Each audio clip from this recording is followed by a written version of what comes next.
Welcome back to the Speaking Time. I'm Henry. And I'm Sophia.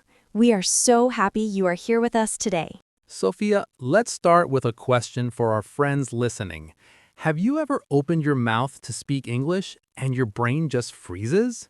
Oh, yes, I know that feeling so well. It is like a computer that is loading. You know what you want to say, you have the idea in your heart, but first you think in your own language. Then you try to translate word by word, and then, oops, the moment is gone.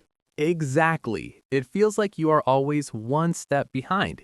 If this sounds like you, our listeners, please know that you're definitely not alone. And today, Henry and I are going to help you climb over that wall. We want to help you stop translating and start feeling the language.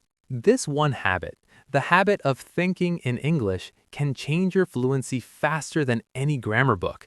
Because, let's be honest, translating in your head makes English feel slow and stressful. It's like your brain is running a double marathon. First, your brain runs a mile in your native language, then it has to run another mile to find the English words. By the time you are ready to speak, the conversation has already moved on. That's the worst feeling. But here's the good news. You don't need to be a genius to fix this.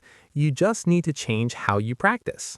Many learners tell me, Henry, I translate because I must speak perfect English. I don't want to make a mistake. And that thought, the perfect thought, is the biggest problem. It's a trap. When you chase perfect grammar, your mouth just stops moving. Your brain becomes a judge, shouting, "No, that's the wrong verb. Stop." Fluent speakers don't speak perfect English. They speak easy English. They focus on the person, not the grammar book. Native speakers make mistakes with he and she sometimes when they are talking fast. They say, you know. But learners think, I can't say, that's wrong. I must wait until I have the perfect sentence. They think English is a test, but English is not a test. It is a tool.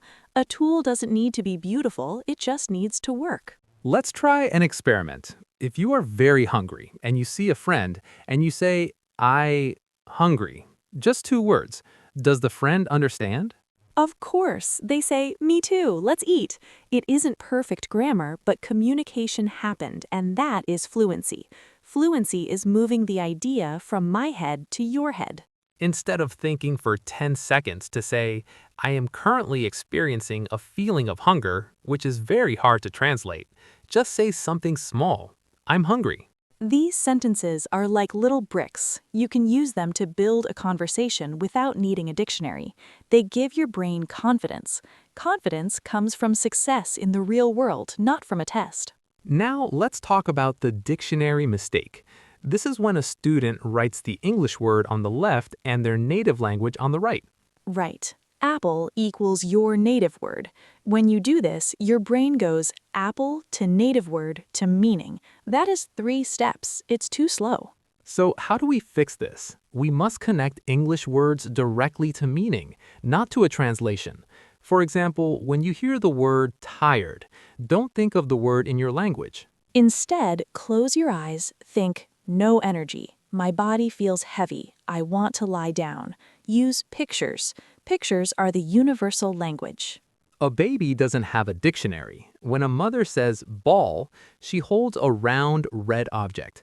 The baby connects the sound to the object. No translation. Many adults think they can't learn like children, but you can. Let's try a picture exercise. Listeners, listen to a word, try not to translate it, try to see a picture in your head. The word is cold. Don't think of your language. Think ice, snow, a big jacket, blue color. Can you feel the wind? That feeling is the word cold. Let's try another one. Busy. Think many things to do, a long list, looking at the clock, running to a meeting. That's English thinking. You are building a bridge from the sound busy directly to the feeling of having no time. If you do this with just 5 words a day, your brain will start to change. It's like a shortcut in the forest. At first, the path is covered in grass, but the more you walk it, the smoother the path becomes. Now, let's talk about my favorite habit, talking to yourself. It is the secret weapon of language learning. I can hear our listeners now. They're saying, but Sophia, people will think I'm crazy. Maybe, but you can do it at home. It's a safe zone. You can make 100 mistakes and no one is there to judge you. You don't need a long speech. Just start with the play-by-play. In the morning, I say, I am making coffee. The water is hot. The coffee smells good. I do this when I'm getting dressed. I'm putting on my shoes. These shoes are old. I need new shoes. These are real sentences. You use English for real life. Your brain starts to learn that English isn't just for the classroom, it's for the kitchen and the car. It builds muscle memory in your mouth. So, listeners, here is your challenge. When you are alone today, maybe in the shower, say 3 things about what you are doing. I am washing my hair. The water is warm. It sounds silly, but it works. I have another idea. It is called thinking in chunks. A chunk is a group of words that always stay together, like, how are you? You don't think about the grammar of how are you just hear it as one sound. Beginners try to build sentences like Lego blocks, one small piece at a time. That is why they translate. But if you learn chunks, you have the whole sentence ready to go. For example, I would like. You can use this for everything. I would like coffee. I would like a break. You don't need to study grammar rules for it. You just use the whole group. Another great one is, have you seen my phone? Have you seen that movie? When you use chunks, your brain doesn't have time to translate. It just pushes the button and the words come out. It's like a song. You don't translate the lyrics while you're singing. You just sing the melody. So, listeners, look for these word groups.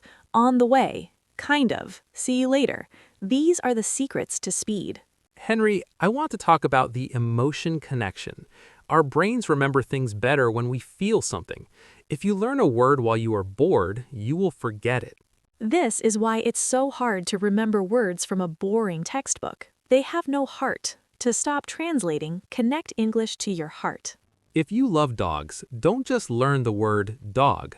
Look at a picture of a cute puppy and say, he is so soft, I love him. You are feeling the love in English. When you connect a feeling to a word, the translation disappears. You don't need your native language to tell you what sad means if you are feeling it during a movie. This is why I tell people to watch movies they already love, but watch them in English.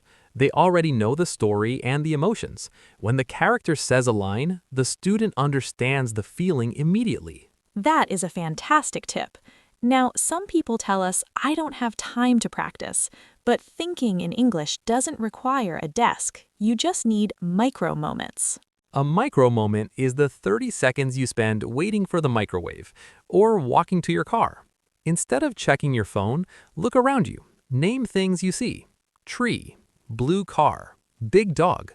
This keeps your English brain awake. The switch in your brain stays in the middle, always ready to go. Let's talk about one more habit, the English island. This means making your home or your phone feel like an English-speaking country. Change your phone language to English. That is a big step, but think about it. You look at your phone hundreds of times a day. If you see settings and messages in English, your brain starts to accept those words as normal. You can also use sticky notes, mirror, door, fridge. After 1 week, you won't even see the notes anymore. You will just look at the object and the English word will pop into your head. That is the goal. Sophia, let's be honest. Thinking in English is a slow process. It does not happen in one night. Some days you will feel great, and then the next day you will forget the word for water. And that is okay. Progress is not a straight line. It's a wiggly line that goes up and down. If you have a bad day, don't be angry. Just say, my brain is tired. I will try again tomorrow. Be kind to yourself. Learning a language is like growing a tree. You can't yell at a tree to make it grow faster. You just give it water and sun every day. Let's review. Forget perfection. Use pictures. Talk to yourself. Think in chunks. Use your emotions. And create your English island. If you do these things, that freezing feeling will go away. Your brain will stop being a translator and start being a communicator. Now we want to hear from you. Tell us in the comments, which habit will you try first? Will you change your phone settings or talk to yourself in the shower? For today, find 5 minutes to be alone. Look at your room and say 5 sentences out loud. The wall is white. I like this chair. Just 5 sentences, no translation. You can do this. We believe in you. Every word you speak is a victory. Thank you for joining us on The Speaking Time. If this helped you, please like, subscribe, and share it with a friend. Keep practicing, keep dreaming, and keep speaking. See you in the next episode. Goodbye for now. Bye-bye.